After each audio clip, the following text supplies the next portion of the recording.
My father handed the company to my golden boy brother at his 60th birthday, so I quit overnight and built a rival empire that crushed them. I've been lurking on Reddit for years, reading stories like this and never imagined I'd have one to contribute. But, after what happened last month, I need to get this off my chest, since it has been eating me alive. 34 years old, and this entire situation began when I was a child but truly burst about 2 years ago. To understand why everything went so well, you must first understand my family's destructive dynamics. My father Robert is 62 years old and owns Harrington & Sons, a medium-sized construction company. I started it from nothing in the 1980s. It grew to roughly 50 staff, working on commercial and residential projects across 3 counties. Growing up, that corporation was practically our religion. Every dinner conversation revolved around jobs, contracts, which teams were performing, and which suppliers were providing us with the best deals. The and Sons section was supposed to refer to me and my younger brother Ryan, a 29-year-old guy. Dad made this plain from the moment we could walk. "Someday you boys are going to take over this empire I built," he'd say, usually while staring at blueprints on our kitchen table. "Harrington & Sons is going to be your legacy." But here's where things go wrong. Dad decided Ryan was the actual construction worker, and I was just a liability he'd have to deal with. Ryan was one of those kids who seemed to excel at every athletic activity. He was a star athlete in high school and could fix engines by the age of 14. He exuded an air of effortless assurance that drew others in. "Dad ain't that fucked up. Look at Ryan," he'd boast to anyone who listened. "Kid's got natural leadership. Born for this business." Meanwhile, I was the one who was paying attention in class, learning about business management, cost estimation, and project management software certification. I'd spend my summers working on Dad's job sites.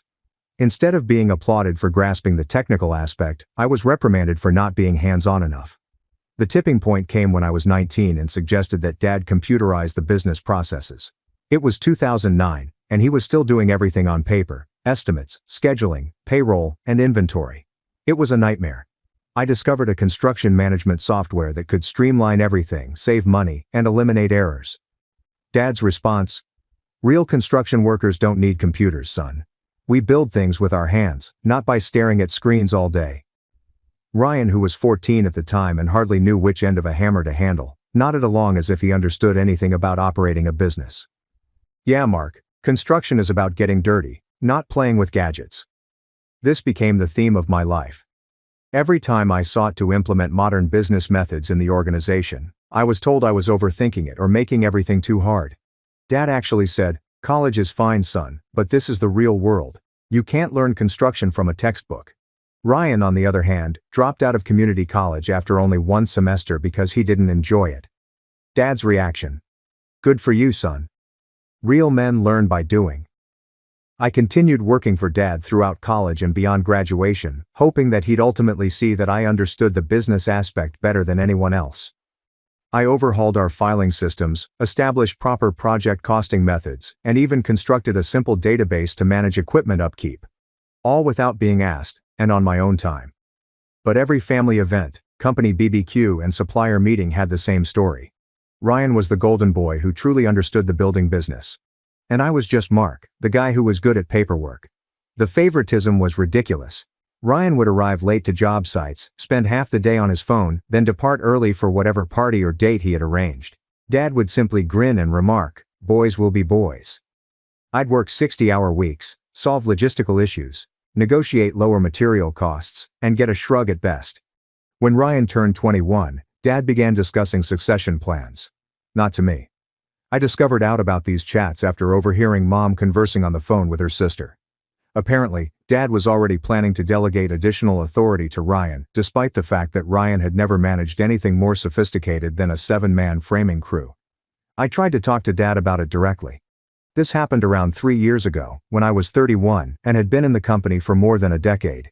I'd just completed our largest commercial contract ever, a $2.3 million office complex that came in under budget and ahead of schedule. "Dad," I began during a break one day, "I think we should talk about the future of the company. I've got ideas about expansion, maybe getting into some specialty niches. I've been researching." He shut me off. "Mark, you do good work. Don't get me wrong, but running this company takes a different kind of man than you are." I wasn't expecting it. "What do you mean?" "Construction is a tough business. You need someone who can command respect from the crews. Someone who understands what it means to get his hands dirty. Ryan's got that natural authority. Men follow him. Dad, I've been working on sites since I was 16. I know every aspect of this business better than... Knowing and leading are different things, son. Ryan's got what it takes to be the boss. You're more of a support guy. There's nothing wrong with that. Every good leader needs someone to handle the details. That conversation tormented me for several months. Support the guy. After everything I'd done, all the changes I'd made, and all the money I'd saved the company, I was only the support man. But the real kick in the teeth came 2 years ago, at Dad's 60th birthday celebration. He'd reserved the back room at this steakhouse, inviting the entire extended family, crucial staff, and some of our most important clients. I assumed it was just a birthday celebration. I was mistaken. About halfway through supper, Dad stood up and tapped his glass. I want to thank everyone for coming tonight. Turning 60 has got me thinking about the future, about legacy, about what kind of company I want to leave behind. My stomach began churning. I could see where this was headed. Harrington & Sons has been my life's work, Dad explained. But a man's got to know when it's time to pass the torch. That's why I'm proud to announce that Ryan Harrington will be taking over as president of Harrington & Sons, effective immediately. The audience gave a standing ovation. Ryan sprang up, grinning like he'd won the lottery, and hugged his father. Mom was shedding happy tears. I just sat there, witnessing my entire future be handed to my younger brother in front of 40 people. Ryan gave this statement about carrying on the Harrington legacy and moving the company into the future while maintaining traditional values. It was completely messed. The youngster couldn't tell the difference between gross margin and markup if his life depended on it, but everyone took it in. After the crowd dissipated, I cornered Dad in the parking lot. "What the hell was that?" I inquired. "You didn't even discuss this with me. I've been working for this company for 15 years. Dad sighed as if I were being ridiculous. "Mark, I told you. Ryan's the right man for this job. He's got the personality for it, the leadership skills. Construction crews need someone they respect." "Respect, Dad? Half our guys have been asking me for technical guidance since they started. I'm the one who..." "You're good at the technical stuff. I've never said you weren't. But running a construction company isn't about spreadsheets and computers. It's about being tough, making hard decisions, and commanding respect." I laughed, but there was nothing funny about it. Natural authority? Ryan's never managed a budget over $50,000. He doesn't know our insurance requirements. He's never dealt with permitting issues. He couldn't read a complex blueprint if you gave him a week. His face tightened. "Son, I'm going to say this once. Ryan is the future of this company because he's man enough to handle it. Some people are born leaders, and some people are born followers. There's no shame in knowing which one you are." When he said those words, everything changed. "You've never been man enough to run this business, Mark. You're too soft, too academic, and too concerned with everyone's feelings. Ryan's got the balls to make the tough calls. That's what it takes." I stood there in that parking lot, watching my father walk away from me as if I were just another disappointed employee rather than his son. That night I took a life-changing decision. If I wasn't man enough to lead Harrington & Sons, I'd demonstrate my true masculinity by creating something greater. The following morning, I strolled into Dad's office and resigned. "You're making a mistake, son," he stated without looking up from his paperwork. "Where are you going to go? You've never worked anywhere else." I didn't reply. "Don't worry about me, Dad. I'll figure it out." Dad had no idea, and neither did anyone else in my family, that I had been silently preparing for this possibility for months. Throughout the evenings I worked late at the office. I documented everything: client lists, supplier relationships, pricing strategies, and project procedures. I'd been putting together a comprehensive picture of how Harrington & Sons operated, what our competitive advantages were, and more crucially, where our shortcomings were. I had also been networking. Construction is a relationship business, and over the course of 15 years, I'd developed strong relationships with subcontractors, suppliers, and even certain clients. People recognized my work, valued my attention to detail, and believed my word. Dad always believed Ryan's backslapping style was important, but the majority of our recurring business came from clients who knew I would personally oversee their projects. Within a week after resigning, I had submitted the paperwork to establish Pinnacle Construction Solutions. I deliberately chose the name. Pinnacle implying that we were the pinnacle of quality and professionalism, and Construction Solutions indicating that we addressed problems rather than simply throwing muscle at them. I started small, using my savings to rent a small office space in a nearby business park, purchasing some basic equipment, and hiring 2 people I'd worked with at Harrington & Sons who were fed up with Ryan's nasty management style. My first contract was for a small house remodeling around $15,000, which I could complete mostly by myself. But I had larger plans. One of Harrington & Sons' most serious flaws was a lack of technological proficiency. Dad's insistence on doing things the old way made them extremely inefficient in comparison to what was achievable. I'd spent years watching us lose money on projects due to bad scheduling, insufficient cost tracking, and communication breakdowns between the office and field team. I made significant investments in construction management software, project tracking systems, and mobile technologies for field teams. While Harrington & Sons still used paper timesheets and handwritten change orders, my team had tablets that allowed them to examine blueprints, submit daily reports, manage material usage, and interact instantaneously with the office. The efficiency gains were amazing. I could quote tasks more correctly because I had real-time cost information. Better communication mechanisms enabled me to detect problems before they became costly disasters. I could schedule more efficiently since I knew exactly where my staff were and what they were working on. More crucially, I could demonstrate to clients just what they were paying for. While Harrington & Sons continued to make broad estimations based on their experience, I was able to provide specific breakdowns of how their money would be spent. My second contract involved a $40,000 kitchen remodeling, followed by a $75,000 bathroom upgrade. Word spread about a new construction company that completed projects on schedule and within budget. I also focused on the commercial market, which Dad had always struggled with. He excelled at domestic and small commercial works, but anything demanding intricate coordination or rigorous adherence to laws made him anxious. I positioned Pinnacle as the organization capable of handling intricate projects such as medical facilities, educational buildings, and anything else that required specialist understanding. 6 months after launching Pinnacle, I secured my first major commercial contract, a $400,000 refurbishment of a medical office building. It was the type of job that Harrington & Sons would struggle with. There are numerous regulatory standards, strict deadlines, and no tolerance for errors. I crushed it. I finished 2 weeks early, 8% under budget, and the customer was so pleased that they quickly hired me for their next location. During this time, I seldom spoke with my family. Dad would occasionally call to see when I'd come to my senses and return to the family business. Ryan never called. He was probably too busy playing CEO. Mom would try to guilt me into attending family gatherings. "Your father misses you," she would remark. "This whole thing is just pride. You boys should work together." But I was no longer interested in working together. I wanted to prove a point. The breakthrough happened roughly 18 months after I started Pinnacle. I'd been developing relationships with general contractors who handled large commercial projects, portraying myself as a dependable subcontractor for specialized work. One of them approached me with a large project, a $2.8 million restoration of a business headquarters downtown. It was exactly the type of work Harrington & Sons had always desired but had never been qualified to do. Complex mechanical systems, high-end finishes, unrealistic deadlines, and a perfectionist client. I spent 3 weeks putting together my bid, which included cost estimates down to the cent, a full project timeline, comprehensive quality control systems, and references from every big task I had performed. When I submitted it, I knew it was flawless. I landed the job. More crucially, I outbid Harrington & Sons by $200,000, offering a faster completion time.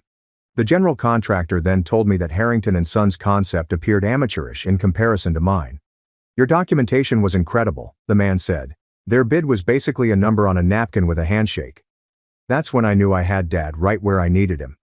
The downtown headquarters project established my reputation. Not only did I accomplish it flawlessly, but I also finished ahead of schedule and under budget. The client was so impressed that he hired me for 2 additional locations. The general contractor began referring me for additional important jobs. Within 6 months of finishing the job, Pinnacle Construction Solutions had 15 workers and $8 million in contracted contracts. Meanwhile, Harrington & Sons were floundering. I wasn't immediately competing against them. I was pursuing larger, more difficult projects that they couldn't manage anyway. However, my accomplishment began to have an impact on their reputation through comparison. Potential clients would say, "We heard about this new company, Pinnacle Construction Solutions. They did that amazing headquarters renovation downtown. We're thinking of going with them instead." Contractors who used to subcontract with Harrington & Sons began to choose my company for specialized work. Suppliers began offering me better terms because my payment schedule was more consistent and my volume increased faster. The major blow came when I began targeting Harrington and Sons' core clientele directly. I had spent 15 years developing relationships with their customers. I knew exactly what they valued, what bothered them about working for Harrington and Sons, and what they'd pay more for. I created proposals that addressed each of their concerns. Thompson Industries had partnered with Harrington and Sons for 8 years. They completed approximately $300,000 in building maintenance and repair work each year. A steady source of income for Dad. I planned a meeting with their facilities manager, whom I had worked with dozens of times while at Harrington and Sons. "Mark," he remarked when I went into his office, "I heard you started your own company. How's that going?" "Really well," I answered. "Actually, that's why I'm here. I know you've been happy with Harrington and Sons, but I wanted to show you what we could do differently." I presented a thorough facilities management proposal that was unlike anything Harrington and Sons had ever offered. Rather than simply responding to problems as they arise, I proposed a proactive maintenance system that includes predictive scheduling, extensive reporting, and guaranteed response times. More importantly, I promised to perform it for 15% less than what they were paying Harrington and Sons while delivering superior service. "This is impressive," the facilities manager commented, flipping through my presentation. "Harrington and Sons never offered anything like this level of documentation and planning." "We're not Harrington and Sons," I corrected myself. "We're focused on solving problems, not just throwing labor at them." 2 weeks later, Thompson Industries terminated their contract with Harrington and Sons and signed with Pinnacle. That was only the beginning. Over the next 8 months, I diligently pursued every important Harrington and Sons client. I did not compete based just on pricing. I competed on value, offering services that Harrington and Sons were unable or unwilling to deliver. Advanced project management software allows clients to track progress in real time. Detailed cost reporting that revealed exactly how their money was spent. Guaranteed completion deadlines with penalties if we were late. Quality assurance processes that avoided the costly errors that had plagued some of Harrington and Sons' recent projects. One by one, Harrington and Sons' largest clients switched to Pinnacle Construction Solutions. Riverside Manufacturing, which made $500,000 per year, is no longer around. Central Medical Group, which earned $400,000 each year, has closed. Brookstone Property Management, $600,000 per year, gone. Each time a client transferred, I made sure to send Dad a courteous thank you note, assuring him that I would take excellent care of our mutual associates. The calls from Mom became more frequent. "Your father is worried about the business," she'd tell you. "Some of his oldest clients have left, and he believes there is someone spreading rumors about the company." I never informed him it was me. I assumed he would figure it out eventually. He did. The confrontation took place on a Tuesday afternoon in March. I was in my workplace, a proper office now, 3,000 square feet with a conference room and capacity for 20 staff. When my receptionist called, "Mark, there's a Robert Harrington here to see you. He says he's your father." I grinned. "Send him back." Dad stepped into my office, appearing as if he'd aged 5 years in the 2 years since I left Harrington and Sons. His face was flushed, his hands shook slightly, and he had that expression he used to have when a task went horribly wrong. "You son of a bitch," he yelled before he even got through the door. "Nice to see you too, Dad. Please take a seat." He did not sit down. Instead, he stood in front of my desk, staring around my office as if he couldn't believe what he saw. "Thompson Industries, Riverside Manufacturing, Central Medical. You've been stealing my clients." "I haven't stolen anyone," I replied without arguing. "I've been offering better service at competitive prices. Last I checked, that's called business." "Business? This is sabotage. You're trying to destroy everything I built." I took a seat and studied him. "I'm not trying to destroy anything, Dad. I'm just showing the market what real construction management looks like." His expression changed. "Real construction management? Do you think you know something about construction that I don't?" "I do. I know how to leverage technology to improve efficiency, how to provide full information and transparency to clients, and how to regularly deliver projects on time and within budget." "And I assume Ryan doesn't know any of that," I smiled. "How is Ryan doing, by the way?" "I heard Harrington and Sons lost the Riverside Manufacturing contract. That's got to hurt." Dad clenched his jaw. "We're fine." "Are you? Because from what I hear, you've lost about $2 million in annual revenue over the last 8 months, which must be putting some strain on cash flow." The truth was, I knew exactly how Harrington and Sons was doing financially. Construction is a small sector in our area, so word spreads. Dad was struggling to meet payroll, had laid off 6 employees, and was behind on payments to numerous suppliers. You planned this, Dad continued, his voice softer now. This whole thing, you planned to destroy my company. I plan to build a better company, I countered. If that happens to put pressure on Harrington and Sons, well, that's the free market at work. Dad sank on the chair opposite from my desk. For the first time since walking in, he appeared defeated rather than enraged. Why? He inquired. I gave you a job, taught you the business, treated you like family. Treated me like family? I cracked up. Dad, you told me I wasn't man enough to run the business. You gave everything to Ryan without even considering what I'd contributed. You made it clear that in your eyes, I'd never be anything more than a support guy. I was trying to be realistic about your strengths and weaknesses. No, I answered, standing up and strolling around my desk. You were playing favorites, just like you always did. Ryan was the golden boy who could do no wrong, and I was the disappointing son who didn't measure up to your idea of what a man should be. I motioned around my workplace. Well, this is what your not man enough son built. Pinnacle Construction Solutions did $12 million in revenue last year. We're on track for $18 million this year. We employ 28 people, and every single one of them makes more money than they would at Harrington and Sons. Dad glanced at me as if he was seeing me for the first time. How? He inquired. By doing everything you said couldn't be done. By using technology instead of fighting it. By providing clients with transparency instead of asking them to trust us blindly. By treating our employees like professionals instead of treating them like laborers who should be grateful for whatever we give them. I reclined my chair. You know what the funny thing is, Dad? I learned all of this working for you. Every mistake Harrington and Sons made, every inefficiency, every client complaint. I was paying attention. I was learning what not to do. Dad was silent for a while, then he asked, What do you want?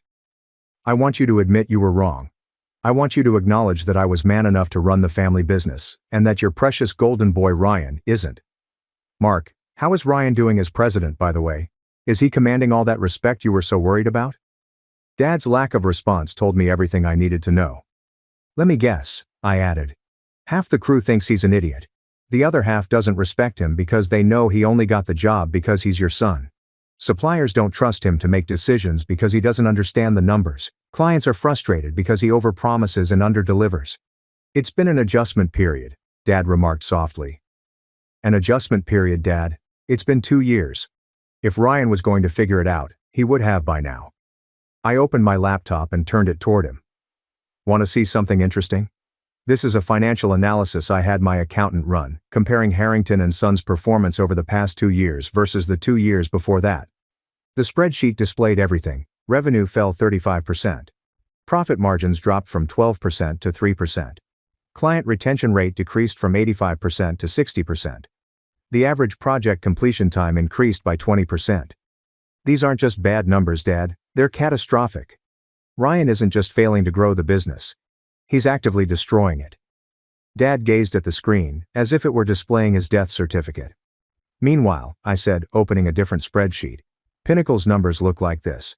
Revenue growth of 400% year over year. Profit margins of 18%.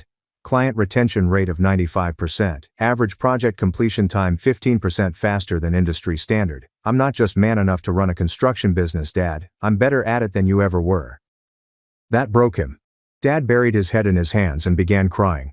I had never seen him cry before, even when his own father died. I'm sorry, he muttered. I was wrong about you. I was wrong about everything. I felt a mixture of joy and sadness as I watched him break down. This was what I was looking for. Acknowledgement, vindication, and proof that I had been correct all along. But watching my father cry in my workplace didn't feel as fantastic as I expected. It's too late for apologies, Dad. The damage has been done. He glanced up at me, tears still in his eyes. What can I do? How can I fix this? You can't. Harrington and Sons is finished. Even if you fired Ryan tomorrow and begged your old clients to come back, they're not going to trust you again. You had your chance to do things right, and you chose favoritism over competence. Father wiped his eyes with the back of his hand. What's going to happen to the company? To Ryan? I honestly don't care what happens to Ryan. He made his bed when he went along with your plan to push me out. As for the company, I imagine you'll have to sell whatever assets you can and pay off your debts. If you're lucky, you might avoid personal bankruptcy. And then what? I'm 62 years old, Mark. And this is all I know. I briefly contemplated hiring him. Despite being a lousy businessman, he was nevertheless a decent construction supervisor. But then I remembered all the years I'd been told I wasn't man enough. All the adulation bestowed on Ryan while my accomplishments were ignored. All the hurt and fury that had brought me here. I guess you'll figure it out, I told you. You're a smart guy. You'll adapt. Dad rose up slowly as if everything hurt. I guess I deserve this. You do, I replied. But for what it's worth, I didn't do this to hurt you. I did it to show you wrong. He nodded and proceeded toward the door. He then came to a halt and reversed his direction.